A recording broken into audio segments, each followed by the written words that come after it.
నీ కుటుంబంలో శాంతి సమాధానం కలుగుతుంది.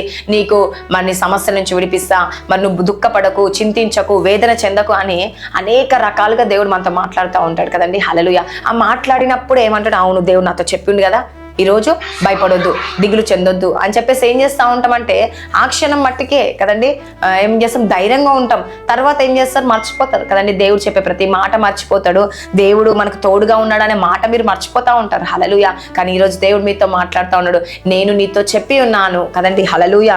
ఏమంటుండు, నేను నీతో చెప్పి ఉన్నాను, నీకు తోడై ఉన్నాను కదండి. నువ్వు శ్రమలో ఉన్నావా, బాధలో ఉన్నావా, దుఃఖంలో ఉన్నావా, అప్పుల్లో ఉన్నావా, రోగంలో ఉన్నావా, లేకపోతే దుఃఖపడుతూ వేదన చెందుతూ నీ హృదయం కృంగిపోయి ఉందా, అవమాన పాలై ఉన్నావా, లేకపోతే ఎవరు నిన్ను హింసిస్తున్నారు, నిన్ను దుఃఖ పెడుతున్నారు, నిన్ను ఆవేదన చెందిస్తున్నారేమో, లేకపోతే నువ్వు శ్రమల పాలవుతున్నావేమో, లేకపోతే అప్పుల పాలైపోయినావో, మద్యానికి బానిస అయిపోయావో, తాగుడికి ఇలా అనేక రకాలుగా నువ్వు ఉన్నావేమో ఈరోజు. హల్లెలూయా. కానీ దేవుడు ఈరోజు ఏమంటే నేను అన్ని